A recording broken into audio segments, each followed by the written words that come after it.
পবিত্র সোমবার দিন অত্যন্ত গুরুত্বপূর্ণ দিন, সম্মানিত দিন, ফজিলতপূর্ণ দিন। এই পবিত্র সোমবার দিনে অথবা রাতে আপনারা কষ্ট করে 2 প্রকার নফল নামাজ পড়ুন। আপনি যখন 1 প্রকার নফল নামাজ পড়বেন, আপনার জীবনের সমস্ত গুনাহ মাফ হয়ে যাবে। দ্বিতীয় প্রকার যখন আপনি নামাজ পড়বেন, আপনার হাজত, মনের আশা, তামান্না, ইচ্ছা মহান আল্লাহ রাব্বুল আলামিন পূরণ করবেন। সুবহানাল্লাহি ওয়া বিহামদিহি সুবহানাল্লাহিল আযীম। এর চেয়ে সুসংবাদ আর কি হতে পারে?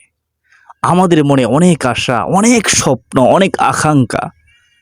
আল্লাহ তাআলা ছাড়া কেউ আমাদের মনে ইচ্ছা, মনের তামান্না, আশা পূরণ করতে পারবে না। একমাত্র আল্লাহ তাআলাই পারবেন। তাই আসুন না আমরা সুবর্ণ সুযোগ আমরা হাতছাড়া না করে এই পবিত্র সোমবার দিনে আমরা 2 প্রকার নফল নামাজ পড়ি। আপনি এই 2 প্রকার নফল নামাজের নিয়ত কিভাবে করবেন, কোন সূরা দিয়ে পড়বেন, কিভাবে এই 2 প্রকার নফল নামাজ পড়লে আপনার আমার নামাজ আল্লাহ তাআলা কবুল করবেন, আমার আপনার মনের আশা তামান্না ইচ্ছা পূরণ করবেন, দুঃখ কষ্ট পেরেশানি হতাশা দূর করবেন, আমাদের অভাব দূর করবেন, জীবনের সমস্ত গুনাহ মাফ হবে, নিষ্পাপ মাসুম হয়ে যাব ইনশাআল্লাহ আজ্জা ওয়া জাল্লা। এই 2 প্রকার নফল নামাজের মুনাজাত আমরা কিভাবে করব? এই 2 প্রকার নফল নামাজ পড়ার পরে আমরা কোন 3টি আমল করব? যে 3টি আমল করার পর আল্লাহ এত খুশি হবে, আমরা আল্লাহ রাব্বুল আলামিনের কাছে যা চাইব, নবীজি বলেছেন আল্লাহ রাব্বুল আলামিন আমাদেরকে তাই দান করবেন। সুবহানাল্লাহি ওয়া বিহামদিহি সুবহানাল্লাহিল আযীম। আমি গুনাহগার, সম্পূর্ণ নিয়ম কানুন খুব সহজেই আপনাদেরকে বোঝানোর চেষ্টা করব। আশা করি আপনারা মনোযোগ সহকারে শুনবেন। আল্লাহ রাব্বুল আলামিন আপনাদেরকে মনোযোগ সহকারে শোনার তৌফিক দান করুন। সকলে বলি আল্লাহুম্মা আমিন। সুপ্রদিনী ভাই ও বোনেরা, এই পবিত্র সোমবার দিন অত্যন্ত গুরুত্বপূর্ণ দিন। রাহমাতুল লিল আলামিন নবীজি বলেছেন, পবিত্র সোমবার দিন এতটা গুরুত্বপূর্ণ যে আমার সাহাবীরা শোনো, এই সোমবার দিনে বান্দামাদের আমলনামা আল্লাহ রাব্বুল আলামিনের দরবারে পেশ করা হয়। সকল বান্দামাদের আমলনামা, নবীজি বলেন, আমি চাই, আমি পছন্দ করি আমার আমলনামা রোজা রাখা অবস্থায় আল্লাহ রাব্বুল আলামিনের দরবারে পেশ করা হোক। সুবহানাল্লাহ সুবহানাল্লাহ। আমরা তো সেই নবীর উম্মত, আমরাও পবিত্র সোমবার দিনে, বৃহস্পতিবার দিনে রোজা রাখার চেষ্টা করব। এটি নফল রোজা, রাখলে সওয়াব আছে, না রাখলে কোনো গুনাহ নেই, তবে রাখার চেষ্টা করবেন। রোজা রাখলে আপনার শরীরের অনেক রোগ দূর হয়ে যাবে, অনেক কঠিন বিমার থেকে আপনি শেফা পাবেন। নফল রোজা রাখলে আল্লাহ তাআলা এত খুশি হয়, এই নফল রোজার উসিলা আল্লাহ তাআলা আপনার সমস্ত সওয়াব পূরণ করবেন, আপনার দুঃখ কষ্ট পেরেশানি হতাশা দূর করতে পারেন। সম্মানিত ভাই বোনেরা, সুপ্রদিনী ভাই বোনেরা, এখন শুনুন, মনোযোগ দিয়ে শুনবেন যেন আপনাদেরকে শয়তান দোকাইতে না পারে। এখন আমি আপনাদেরকে এই 2 প্রকার নফল নামাজের নিয়ম সম্পর্কে বলতেছি। ইনশাআল্লাহ যদি মনোযোগ দিয়ে শুনেন তাহলে বুঝতে পারবেন। আপনি এই পবিত্র সোমবার দিনে, আপনি যে কোনো দিনে পড়তে পারেন, যেহেতু সোমবার দিন অত্যন্ত গুরুত্বপূর্ণ দিন, তো বিশেষ করে সোমবার দিনে এই 2 প্রকার নফল নামাজ পড়ার চেষ্টা করবেন। তো আপনি উত্তম রূপে ওযু করে আপনি পবিত্র স্থানে এসে জায়নামাজ বিছিয়ে আপনি জায়নামাজে দাঁড়িয়ে যাবেন। জায়নামাজে দাঁড়িয়ে আপনি ইন্নী ওয়াজহাতু ওয়াজহিয়া লিল্লাযী ফাতারাস সামাওয়াতি ওয়াল আরদা হানিফা ওয়া মা আনা মিনাল মুশরিকিন, এটি পড়বেন। এটি পড়তে হবে, এমন বাধ্যবাধকতা নেই, তবে পড়লে ভালো উত্তম হবে। আশা করি বুঝতে পেরেছেন। তারপরে আপনি নিয়ত করবেন, প্রথম যে নামাজটি পড়বেন 2 রাকাত, সেটা হচ্ছে তওবার নামাজ। আমি আল্লাহ তাআলাকে সন্তুষ্টি করার জন্য 2 রাকাত তাওবার নামাজ পড়ার নিয়ত করলাম। সহজ, তাই না? আমরা অনেকে মনে করি আরবিতেই করতে হবে।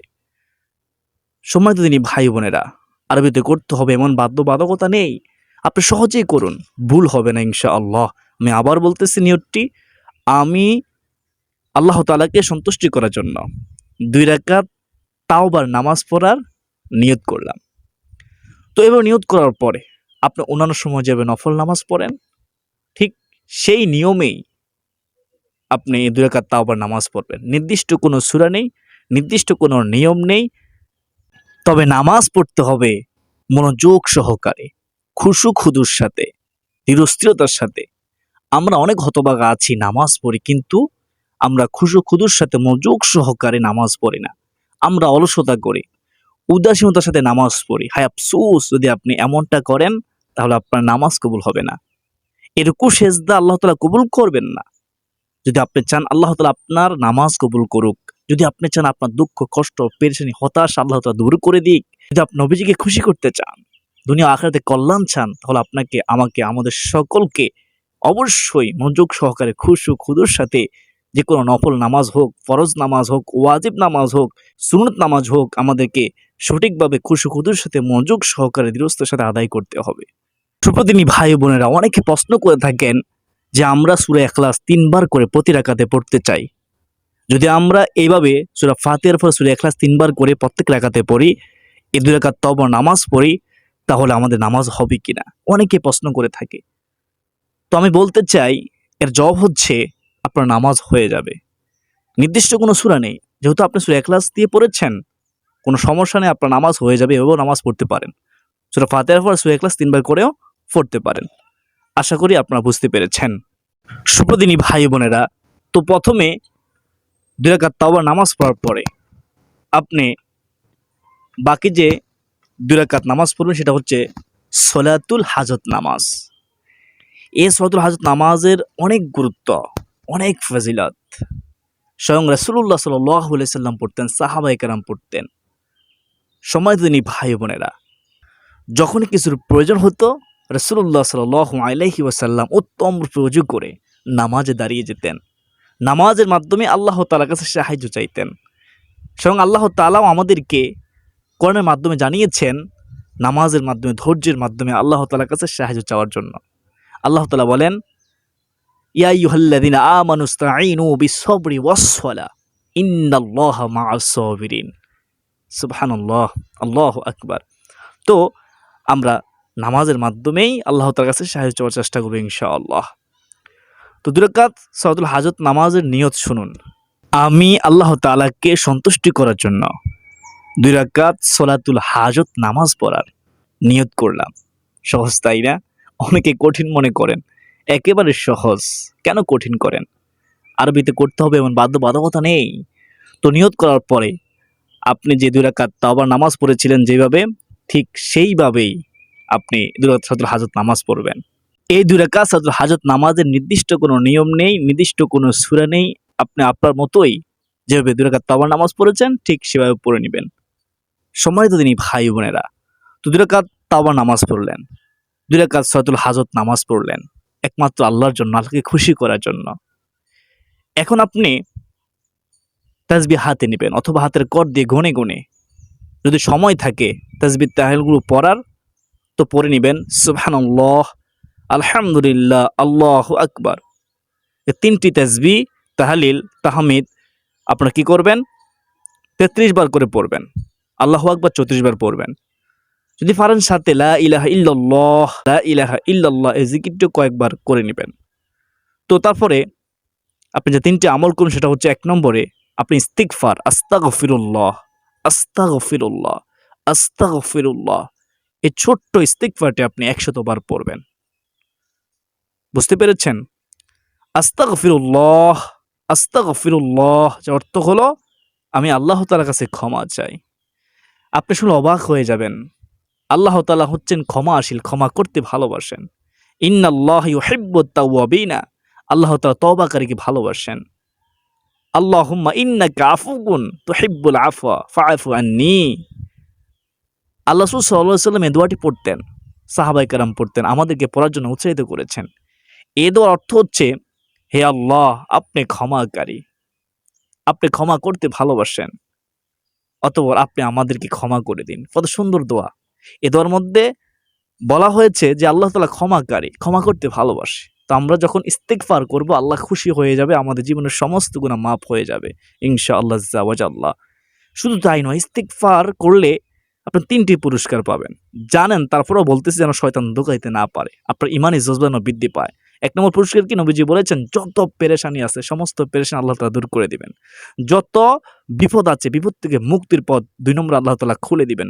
3 নম্বরে এমন উৎস থেকে রিজিক দিবেন আপনি কল্পনাও করতে পারবেন না। অকল্পনীয় উৎস থেকে রিজিকের ব্যবস্থা হয়ে যাবে। সুবহানাল্লাহ। আর কীভাবে আপনারা বুঝবেন? আপনি সবসময় ইস্তিগফার এর আমল করার চেষ্টা করবেন। ২ নম্বর যে আমলটা সেটা হচ্ছে দুরূদ শরীফ পড়বেন। দুরূদ শরীফ আপনি তাসবিহাতিন ১০০ বার পড়বেন। দুরূদ শরীফ পড়লে আল্লাহ তাআলা এত খুশি হয়, সাথে, সাথে আল্লাহ রাব্বুল আলামিন দোয়া কবুল করেন। সুবহানাল্লাহ! আর দুরূদ শরীফ না পড়লে আসমান ও জমিনের মধ্যবর্তী স্থানে ঝুলন্ত অবস্থায় থাকে আপনার দোয়া ও আমল। তা আপনি কি করতে চান? দুরূদ শরীফ পড়তে চান নাকি পড়তে চান না? দুরূদ শরীফ পড়বেন, মহব্বত রেখে, বিশ্বাস রেখে, সম্মানের সাথে। তো সর্বশেষ ৩ নম্বর আমলটি করবেন আল্লাহ তাআলা একটি গুণবাচক সিফাতি নামের আমল। ইয়া যাল জালালি ওয়াল ইকরাম, ইয়া যাল জালালি ওয়াল ইকরাম, ইয়া যাল জালালি ওয়াল ইকরাম ১০০ বার পড়বেন। আলহামদুলিল্লাহ, এই ৩টি আমল ইস্তিগফার ১০০ বার, দুরূদ শরীফ ১০০ বার, ইয়া যাল জালালি ওয়াল ইকরাম আল্লাহ তাআলার গুণবাচক সিফাতের নামটি ১০০ বার। এগুলো পড়ার পরে তারপরে ২ হাত তুলে চোখের পানি ছেড়ে দিয়ে মহান আল্লাহ রাব্বুল আলামিনের কাছে আপনি চাইতে থাকবেন, বিশ্বাস রেখে চাইবেন। অনেকে যখন মুরাদ করার সময় অমনোযোগী হয়ে মুরাদ করে। অমনোযোগী হয়ে মুরাদ করলে মনে রাখবেন আপনার দোয়া কবুল হবে না, কখনোই কবুল হবে না। আপনি বিশ্বাস রেখে দোয়া করবেন, আদবের সাথে দোয়া করবেন। অনেকে দোয়া করে হাতের মটকা ফোটায়, এভাবে মটকা ফুটায় আর দোয়া করে, মানে অমনোযোগী। সাবধান, এরকম করবেন না, আল্লাহ তাআলা রাগ করেন। এটা কেমন? এটা আদব হলো না মুনাজাতের। সম্মানিত ভাই বোনেরা, যখন মুনাজাত করবেন তখন আপনি প্রথমত আল্লাহ তাআলার প্রশংসা দিয়ে শুরু করবেন, তারপর দুরূদ শরীফ পড়বেন, তারপরে সারা বিশ্বের মুসলমানদের জন্য দোয়া করবেন, বিশেষ করে ফিলিস্তিনের মুসলমানদের জন্য দোয়া করবেন, আপনি করবাসীর জন্য দোয়া করবেন, সর্বশেষ আপনি নিজের জন্য দোয়া করবেন, নিজের পরিবারের জন্য দোয়া করবেন। মন প্রাণ উজাড় করে আল্লাহ তাআলার কাছে চাইবেন। আল্লাহ তাআলার দরবারে কোনো জিনিসের অভাব নাই, কোনো জিনিসের অভাব নাই। চাওয়ার মতো চাইবেন, অবশ্যই আল্লাহ তাআলা আপনাকে দান করবেন ইনশাআল্লাহ। তো যখন আপনি মুনাজাত শেষ করবেন, আবারও আল্লাহ তাআলার প্রশংসা দিয়ে দুরূদ শরীফের মাধ্যমে আপনি মুনাজাত শেষ করবেন। আশা করি বুঝতে পেরেছেন।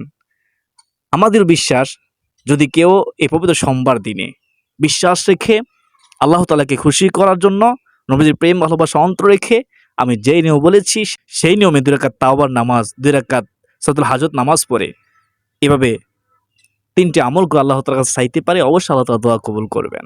আল্লাহ তাআলা আমাদের সবাইকে বুঝার, মানার, আমল করার তৌফিক দান করুন। সকলে বলি আল্লাহুম্মা আমিন। আজ দিনের পর্যন্ত সকলের সুস্বাস্থ্য কামনা করে বিদায় নিচ্ছি। ওমা আলাইনা ইল্লাল বালাগ। আসসালামু আলাইকুম ওয়া রাহমাতুল্লাহি ওয়া বারাকাতুহু।